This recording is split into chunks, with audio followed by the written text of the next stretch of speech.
Welcome back to the Real Arsenal Deal podcast. This is Rav, your host. Thank you so much for tuning in wherever you are in the world. I hope you are well, and I hope you're coping okay in the aftermath of yet another poor result in the Premier League. This time a loss, a narrow 2-1 loss to Bournemouth at home at the Emirates. A very poor result. There's no other way to really dice this one up or try and spin it. I'm usually pretty positive and pretty upbeat and can see a bigger picture, and that's what I'll certainly try to do in today's recording. However, just straight off the bat, it's a poor result, and I know it's hard in the aftermath of these results, right? I'm feeling a lack of enthusiasm as well to get on and record. I have plenty of thoughts to share, and I'm thinking to myself, if I was at the other end of this recording, what would I want to hear? And in times of doom and gloom, sometimes we quite often we can human nature is we can tend just to stay away and look, I don't want to deal with that now, and find other things, and that's absolutely fine if that's beneficial to you and your situation, your mental health. I mean, absolutely go for it, right? Absolutely go for it. I've been there myself. This for me, I'm going to approach this one a little bit differently. Yes, I will talk briefly about the game and cover some moments, some incidences, some finishing, selection. I'll cover that up. I'll try and wrap that up in a few minutes. More so, I find it more beneficial to me to even process my own thoughts, a bit of self-therapy in a way.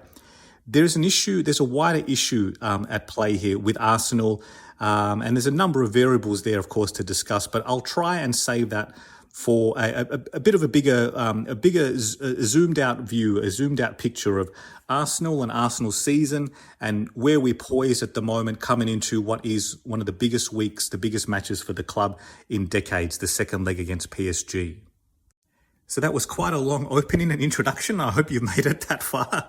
And if you did, thank you so much, because I'm going to do this a little bit differently, and hopefully this keeps your attention as well, that you haven't jumped off yet, and hopefully you will continue to listen, because there certainly is a wider pattern, an uncomfortable pattern that I've seen unfolding in the last few months of Arsenal and the Premier League. And look, it does need discussing, irrespective of what is on the horizon for us. I mean, glory awaits for us in Paris, absolutely.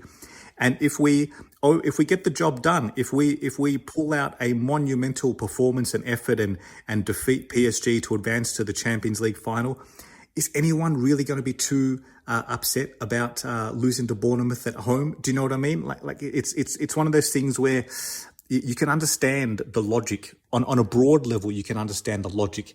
However, what's making me more and more uncomfortable is that so much depends on that match. So much depends on that result.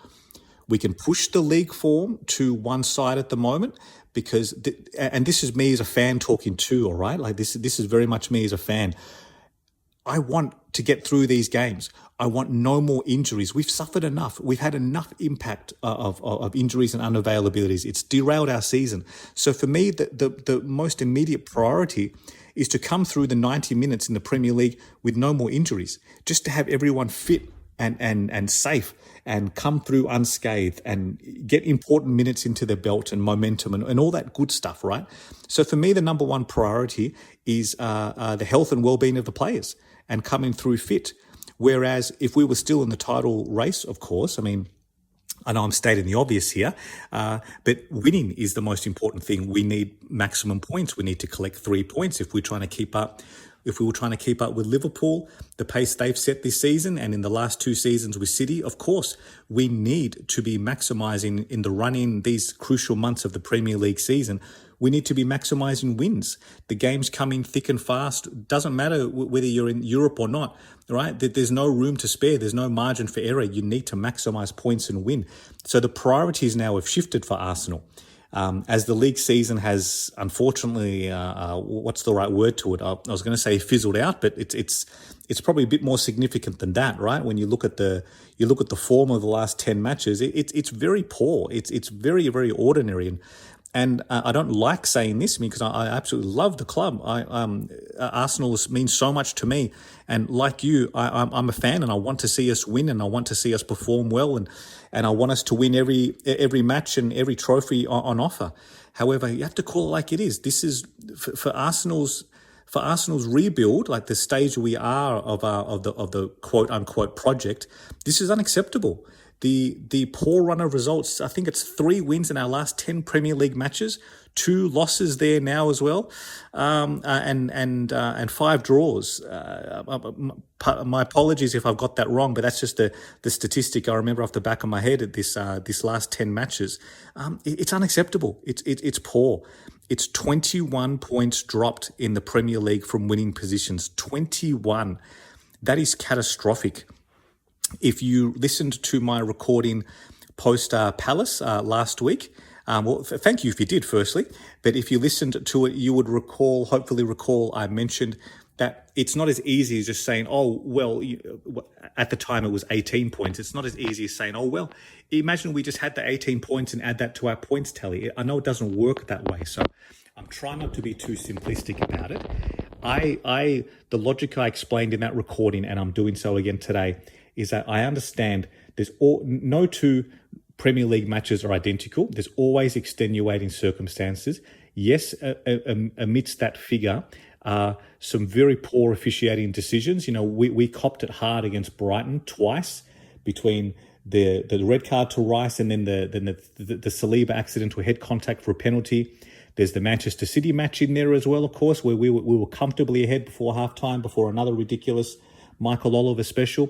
So I understand it's not just easy as just applying it now in retrospect. There's always individual circumstances. But aside from the officiating decisions, aside from the injuries, out of the 21 points, I think we can comfortably say that we have dropped the ball. We've lost focus. Crucially, even imagine half that tally, even just add 10 points to our Premier League season, our Premier League campaign, it changes the entire complexion, right? We'd still be in it. And I know then, naturally speaking, it means that the intensity of these matches, the effort, the focus would be completely different too if the players and the club knew that we are still fighting for the Premier League title. I know the 2 things go hand in hand. But Arsenal have really botched this. 21 points across the course of a season, even accounting for the injuries, even accounting for, we've had some bad luck too, it must be said. Even accounting for some inexplicable refereeing decisions that you just don't see elsewhere. You can apply all of those variables to it, yes, and still, the part that was still within our hands, our control, you can still comfortably, and I think validly say that Arsenal did not do the job. We did not do our business, even accounting for all of the other very valid contributing factors. I don't think it's too unreasonable to say that when it was up to Arsenal, when it was in our hands, there were a host of matches in there where we had it within our grasp and we botched it. And I don't think that's too outlandish to say. We need to look at ourselves too, as much as, like I've said, I'll just repeat this again so no one just is screaming into their earphones thinking, Rav, but what about that and that decision? And I get all of that. I'm applying all of that. There's still a large percentage of matches / points that we have stumbled over. And the onus is on us. The accountability and the responsibility rests with us, with the manager, with the club, with the players. There's no hiding from that, and that's what gives me most regret this season. That despite everything that we have experienced, we still had a chance here. There was still a moment in the last few months where, there was a pathway for us to still try and mount a sustained Premier League title campaign. And sadly, we haven't done it, and that's on us. Depending if you're a glass half full or glass half empty individual, we all vary there. However, if you're glass half full, well, you can take some solace from that the club can reflect in the summer and know that hey, a lot of this was within our grasp, and we can do something better. We can apply some learnings from these mistakes to next season to ensure we don't repeat the same mistakes. So, look, I'll cover the match itself now. I'll try and be as succinct as possible because the match itself was poor, right? The second half in particular. We were largely in cruise control. It was largely a pedestrian first half, right? But that's okay. not everything needs to be helter-skelter from the first minute to the last, and you don't have to blow teams away, right? Arsenal had the chances to get that done, though. We should have been ahead more than just the 1-0 at half-time. It was a lovely goal, by the way. Beautiful to see that ball from Odegaard. Rice, he'd been threatening all day, hadn't he? He arguably could have... This could have been his second goal. Some tough half chances beforehand, but, you know, in the rich vein of form that he's been in the last few months, he'd probably be kicking himself that he didn't score one of those earlier ones. Trossard, too, had an excellent header that was very well saved right on the goal line. So we'd certainly created enough to score that crucial second goal, which sadly, it sums up Arsenal's season. So often we have not capitalised when we've had the momentum, we've had the dominance, not just in terms of possession and those sorts of stats, but the dominance in terms of control of the tempo of the match. We had them at arm's length, and we didn't capitalise. And sadly, in the Premier League, look, the margins are so fine, right? When you're only ahead at when you're only leading by one goal, it just literally takes a moment. And too often, Arsenal have been undone by that moment this season. To be fair, Bournemouth should have been level as well. Sorry, they should have been ahead first. That was a very poor header right in front of Leno. The replays don't look great for Kiwior. Unfortunately, he stumbled right as the cross came in, and he really should score from there. He should be getting that header past Raya. So maybe we were lucky there as well. So we certainly weren't the only team who missed chances. But aside from that moment, like Bournemouth, they didn't really create much. They just played within themselves, and they rode their luck as well. And hats off to them, because in the second half, they sensed, they smelt blood, and they certainly took it. Arsenal conceding from a long throw. There's a little bit of Stoke-related PTSD in a football sense, right? Because you just shouldn't be conceding from a long throw. That was like a decade ago. Delap away on a windy night at Stoke. Tony Pulis losing his mind on the sidelines. Geez, he hated Wenger, and he loved to stick one up Arsenal back then as well. We just couldn't handle. We couldn't deal. And another poor statistic that reflects very poorly on Arsenal. Only Ipswich, Southampton, Wolves and Manchester United have conceded more from set pieces than we have in the league this season. That's a terrible stat. That's terrible. And just, it's unprofessional. It's not good enough for a team that is aspiring to win the Premier League title, and certainly remain confident we will do so, hopefully next season. It's just not good enough. This shouldn't be happening. And I know there's a lot of conjecture about the winner itself. Did it come off his arm? I mean, some replays show it pretty clearly. Some are not as conclusive. We weren't going to get much from Gillett. I mean, he's a Liverpool fan, right? Just for context, the last match against Bournemouth, Bournemouth have done a double over us, by the way. That's another poor stat. 0 points from 6 against Bournemouth. Oh dear. Anyway, Gillett was the one on VAR that day who upgraded Saliba's yellow card denying a goal scoring opportunity challenge. He upgraded it to a red. And of course, Arsenal's next opponent in the Premier League at that time was Liverpool. And we faced them without Saliba. And then we ended that match with, Gabriel got injured as well. And it was no surprise that in the closing minutes, Liverpool equalised. That's one of the regrets that I mentioned before as well, in terms of the circumstances, the contributing factors to dropping so many points from winning positions. So anyway, look, I said I'd covered the match succinctly, so I will. I'm really baffled. Ethan Nwaneri, what does he have to do to get game time? It can't be a question of fitness or something, right? Because he's barely played, he's barely featured. He's getting junk minutes, which I'm really disappointed with. He's coming on the 86th minute again. And the old stuff that just continues to rear its head with Arteta and rotation. And again, I will try and as I move towards a wider point about Arsenal's regression in the league this season and just some repeated mistakes and patterns I'm uncomfortable with. As I move away from the match itself and to cover this point, I also need to disclaim all the contributing factors as well in terms of rotation. we saw Arteta in the pre-match press conferences the last few days. He's lamented, understandably, the lack of availability of the likes of Gabriel, Kai Havertz, Jorginho, Tomiyasu. Who am I forgetting? I'm certain I'm missing more. I think there was 6 or 7. Well, Thomas Partey in terms of the PSG match, but he's now back fit and available. My apologies. I'm certain I'm missing some more players. Calafiori, of course. Calafiori was a huge signing for Arsenal last summer, and his knee injury in the March international break was meant to be minor, right? It was meant to be just a couple of weeks, but sadly, it hasn't been. We've ticked over into May now, and it's been like a 4 to 6 week type of injury time frame, which is very unfortunate because we can certainly use him as well. But look, we're not blessed with options. It's a large contributing factor to why we've seen Odegaard continue to struggle. There is Ethan there, though, in the wings. Like he is there. He can come in and take minutes off Martin Odegaard, who I do believe needs a break, needs a rest, just to bring him out of the firing line, sit him down, just have a breather, right? I think it could be so beneficial for him because he's under immense pressure and scrutiny as each match ticks on and his performances are not quite up to his usual standard.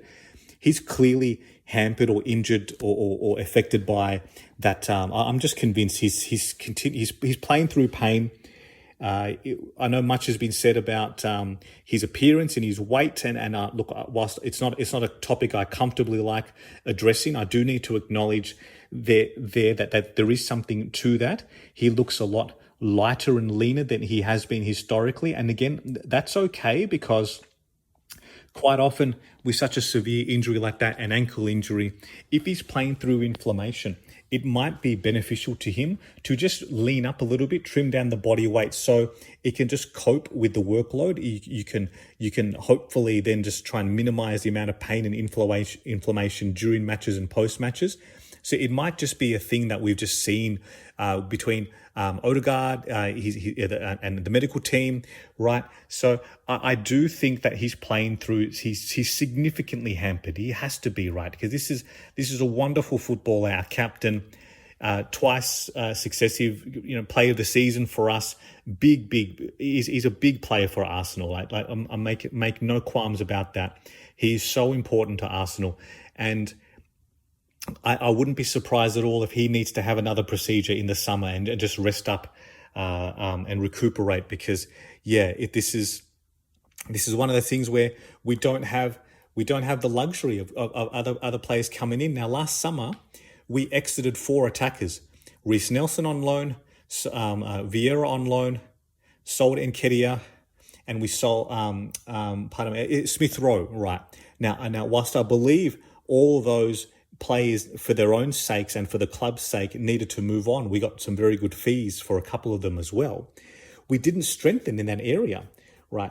The logic at the time was that it would create the internal pathway for Ethan Nwaneri to emerge and come through. And he certainly broke through, right? So take nothing away from Nwaneri, who I think we're very blessed to have. He's a wonderful footballer. I really enjoy seeing him play. However, the facts have been laid bare that it didn't create the pathway for him because Arteta hasn't utilised him in that position. Almost every minute of every match, 2-3 times a week, we are putting Odegaard in there, and his workload, right, has been significant as a result. And I don't think it's been to the team's benefit. I believe it's been detrimental to the team sometimes, to himself.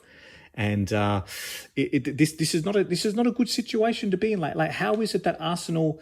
I mean, I know there's a bigger, wider discussion, more scrutiny to be had on Arsenal's transfer window choices last summer, which was and then the lack of activity in January. We all know the impact it's had on our season. Hard questions continue to need to be asked. Like, what were we thinking? What was the club's logic in doing this? Because we have left ourselves so light on. Can you imagine if this was a Premier League match and last week against Palace and the week before in Everton, there's been so many drop points recently. Can you imagine if we were trying to balance crunch matches against Real Madrid in the Champions League and now PSG with then crucial matches on the weekend in the Premier League where we have where we've needed to win to perhaps, close the gap on the league leaders or extend our gap, if we were in a title race. I just don't think Arsenal are there as a squad. We just don't have the adequate squad depth at the moment. And yes, again, I understand injuries have caused a big impact. However, even with the options that we've had in the squad today, like, he's not rotating. I thought, I'm glad White came in for Timber because he certainly needs the minutes and Timber needs a rest. However, Kieran Tierney could come in and just give Miles Lewis-Skelly a bit of a breather. Remember, he's 18 as well, and the workload for him has been incredibly high the last few months. I understand, of course, Partey needed to play. He needed to step in because we need him fit and firing for Paris midweek. Jorginho is a massive blow. And I really thought, and I said this in my recording as well, post PSG first leg, that Jorginho's loss has been monumental for Arsenal because he would have allowed Declan Rice to play that roaming box to box all action midfielder that he's becoming, and he's a weapon at that they couldn't handle him when he was charging forward, and as time goes on, I do believe he's found his natural position as the left eight because he's a powerhouse. As his running power, his strength, his fitness, his engine, his size, right? They can't handle him. And I'm certainly hoping we see more of that him released in Paris this week and Partey being back. It just changes the whole dynamic of midfield, changes the entire dynamic. But I'll just continue my point before I'll cover more of a preview of PSG closer to that match. But just to finish off my point, the likes of Jorginho, Tomiyasu, Gabriel, Havertz, of course they're crucial absences. Gabriel Jesus, I'm so sorry, he was the one I was missing as well. Like, all of them would have played, of course. All of them would have played between this match or midweek against PSG or last weekend in the Premier League against Palace. I know we've got some crucial absences and it basically sucks. It's unfortunate for Arsenal. We're in this position. Even acknowledging all of those crucial absences and very important players amongst them, Arteta still doesn't rotate that much. I mean, I've already covered one area. I'm baffled why he's not getting more minutes. Absolutely baffled. But you could have taken someone else out of the firing line, right? If he'd chosen some more rotation options. I know Sterling's not really a viable option. I'm not saying that he is, but we've got some youngsters there as well who have been in the system for quite some time. They've been training, right, for a number of months, especially with the injuries Arsenal has suffered since the new year. So he's not really rotating players much anyway. And Arteta's subs are just too late. They're just happening far too late. I mean, what are you expecting? Pardon me, I was about to say Smith Rowe, but Smith Rowe was in the back of my mind because he too, in seasons gone, he's been given junk minutes, comes on in the 90th minute, and now Waneri is experiencing similar. Like, what are you expecting them to do in that time? If you recognize an issue or someone is flagging, right, you can see some of the players are gassed. Make the move. Make it 10, 12, 15 minutes earlier. Like, allow them some more capacity to impact the matches.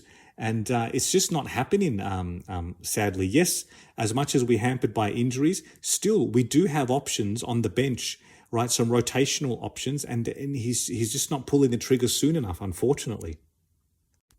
And another point I just want to mention about Arteta and look, I'm quite happy to be on my own on this one, right? Because there's a very, very fine line between just the passion and energy that we see Arteta transmits. He uses that word a lot about the energy someone transmits within themselves and onto others, right? So he's very big on that as a characteristic, as a value, right? So we are all accustomed to Arteta being very animated on the sidelines. I mean, I know it's a bit of a meme sometimes that he's hardly ever within those allotted those dotted lines that they have on the sidelines for each manager. He's very rarely actually in them. Sometimes he's right on the byline. It looks like he's about to charge on and make a tackle himself, right? I know it's largely poked fun at, right? So the players are well used to him being very vocal and very animated. Just in the last week or two, and it wouldn't surprise me at all, right? If my theory is true, because Arteta is a human being just like we all are. And with the weight of what we've experienced this season and how much pressure we're under and how much pressure and reliance there is now on the Champions League, there's a very fine line between that energy and being really, really distracted. And what I noticed in the home leg against PSG was that Arteta was absolutely losing his mind almost over everything, almost every decision.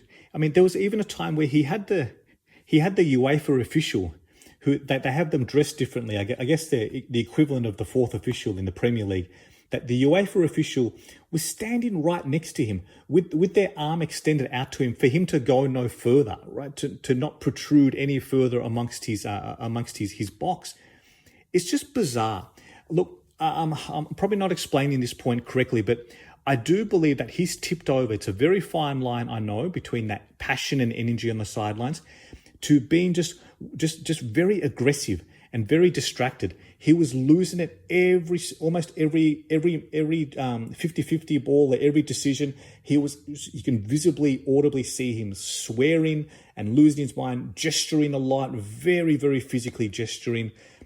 Of course, he looks to the crowd a lot to try and get the crowd to pump the players up and what. I'm just thinking to myself, like, at some point, like, he needs to just be a bit more calmer as well, a bit more composed, because there's so much of the match still to go. And of course, it's only half time, right? We just needed some cool heads, just some collected, composed thoughts, right? And I know everyone's different.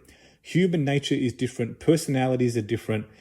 The other Arsenal assistants, like Stuyvenberg, for example, and I know he's a lot older and wiser, and he just has a different way of going about it. But you don't see anyone else really gesturing aggressively as much as Arteta was. And there was times when I was thinking to myself, where if you're a player and you've got him so amped up on the sidelines, so like you can't help but feel distracted from that.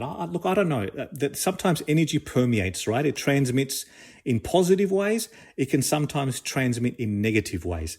Can be a very fine line between them. But Arteta was losing his mind again this season. I get it. We've got every reason to be frustrated and to feel those emotions and to feel those feelings from our experiences. I'm not taking anything away from the validity of all that. I was just thinking to myself a couple of times, I have not seen him this wildly losing his mind in a long time. It took me back to the COVID days. Does everyone remember them, when they were playing in empty stadiums and you could almost hear every kick, you could hear every whistle so loudly, every tackle, every crunch, the players talking just from where the microphones were placed on the sidelines in the technical areas, right? Because there was no crowds, there was no background noise. So audibly, you could hear everything. And I remember thinking to myself, like how different this is going to be, because when crowds are back in the stadium, because a lot of that will then be muted or then sort of drowned out by crowd noise, background noise. But there was something about watching him against PSG and again today. I was thinking to myself, like, I have not seen this or heard this since those COVID days. And that's bizarre, because it's been many years ago and we have advanced so much more in the years since. We're in the Champions League semi-final, right?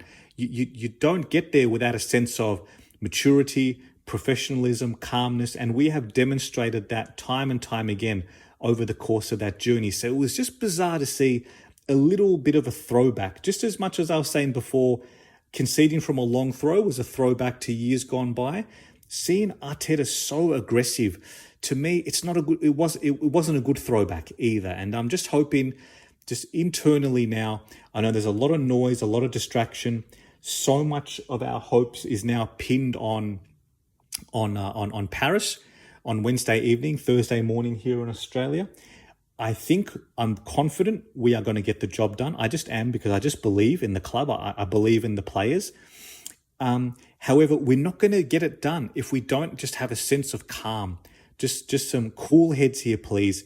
Take a breath, right? We know what we need to do. Focus, prepare well, and go out there and get it done. I'm just hoping now in the next few days, we can just dial the temperature down a little bit and just focus and breathe and just apply ourselves in the best possible way Wednesdays. Look, that was a large thought. Look, please let me know if you feel similar about what am I way off? Do you see where I'm coming from? Do you agree? Do you have any comments or suggestions? I'd most appreciate anyone letting me know, because for what I've seen creep in this last week or so, it hasn't been good.